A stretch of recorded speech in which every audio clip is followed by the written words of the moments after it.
Salut, avec les notes de ce Croatie-France, et autant vous prévenir tout de suite, ça va pas faire lourd. Maignan 4, et pourtant il a commencé le match en arrêtant un penalty, alors bon, dans des conditions un petit peu rocambolesques, parce qu'il a été gêné à 3 reprises par un rayon laser, ce qui a évidemment beaucoup plus finalement perturbé Kramaric, le tireur, que lui. Le penalty était très mal tiré, il l'a repoussé des jambes, et puis il est pas inoubliable sur le premier but de Budimir. Et bon, par contre, il pouvait rien sur celui de Perisic, mais bon, c'était pas un match inoubliable pour le gardien du Milan AC. Koundé 2, alors là, c'est j'ai même à ce point-là rarement vu ça. C'était le néant à tous les niveaux, défensivement, offensivement, mais déjà défensivement avec des pertes de balles, avec surtout une nonchalance absolument invraisemblable, comme le duel aérien qui amène le premier but croate, où il se fait bouffer de la tête. Et en seconde période, alors évidemment, comme la France avait plus la balle, il a moins souffert défensivement, mais là, la pauvreté de son apport offensif, encore une fois, éclaté au grand jour. Konaté 2 aussi, lui, je pense qu'il doit toujours être à Anfield contre le PSG ou en finale de la Coupe de la Ligue contre Newcastle. Il est totalement à l'envers. Il a commencé le match en concédant un penalty pour une main grossière, et puis le reste du temps, il était complètement à la rue, que ce soit dans ses interventions défensives et dans son placement. Il était régulièrement pris dans son dos, et voilà, et il a été très logiquement remplacé à la mi-temps par Upamecano, à qui on va mettre 5, parce que bon, bah évidemment, il a participé à la mi-temps où la défense des Bleus a été moins sollicitée et où il a moins souffert. Mais bon, au niveau de la relance, c'est toujours pas extraordinaire. Saliba 4, c'est pas. Déjà, il se fait manger par Budimir sur le but, l'ouverture du score croate. Et puis pareil, quelques mauvaises relances, quelques mauvaises passes, quelques placements qui laissent à désirer. Et voilà, et c'était pas un match étourdissant pour lui non plus. Digne 5, alors lui, défensivement, il a échappé au désastre. Faut dire aussi que les Croates sont quasiment jamais passés de son côté, parce qu'il n'y avait pas d'attaquant côté droit dans cette équipe de Croatie, donc c'était peut-être plus simple. En revanche, offensivement, on était très loin de son apport magnifique en Italie. Beaucoup de corners mal tirés, pas beaucoup de centres, une entente médiocre avec Mbappé. Bon, c'était pas génial non plus. Tchouaméni 3.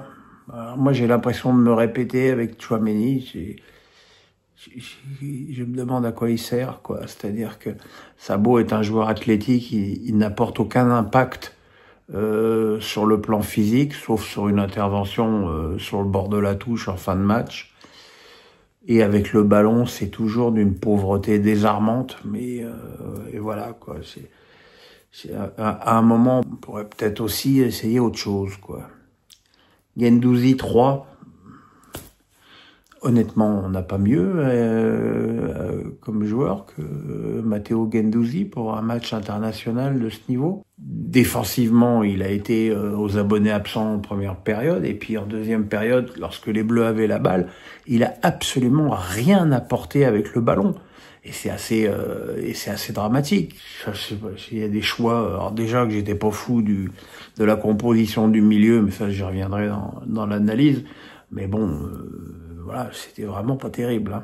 Rabiot 3, je veux pas extrapoler sur les conséquences de sa triste soirée au Parc des Princes, mais on n'a pas reconnu Adrien, quoi, qui a quasiment perdu tous les ballons qu'il a touchés en début de match, et qui s'est fait manger physiquement, qui n'a rien apporté avec la balle. Et voilà, et c'était un match très très compliqué pour lui aussi. Alors évidemment, quand vous voyez que mes 3 milieux de terrain ont tous les 3, évidemment, ça explique les difficultés de création de l'équipe de France. En attaque, Kolo Muani 3. Le temps qu'il a passé sur le terrain, il a quasiment pas vu le ballon. C'est assez terrible de voir une équipe aussi peu touchée à un attaquant. Alors, est-ce que c'est de sa faute ou est-ce que c'est parce qu'il n'a pas été servi du tout?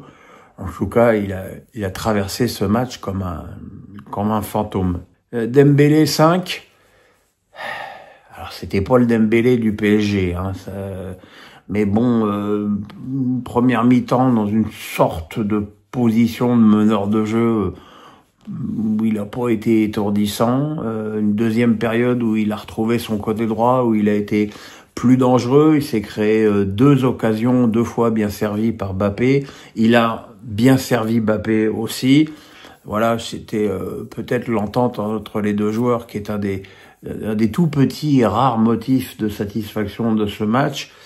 Mais voilà, c'est assez terrible de voir la différence entre le Dembélé en club et le Dembélé en sélection.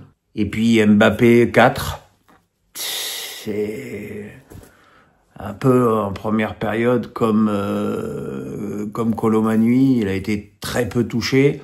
Alors quand il a le ballon, il a essayé de dribbler. Il a quand même eu les 2 seules occasions encadrées et même les 2 seules occasions tout court des Bleus en première mi-temps. Où il a été 2 fois inquiété Livakovic, une 3e fois sur un tir contré en fin de match. À son crédit, il a aussi mis 2 super ballons à Dembélé. C'est dommage, il avait l'air plutôt bien en jambes, mais bon, comment voulez-vous qu'un attaquant arrive à briller avec une équipe pareille, quoi. Voilà, maintenant on va passer à l'analyse, et là, je pense qu'il va y avoir du sang sur les murs.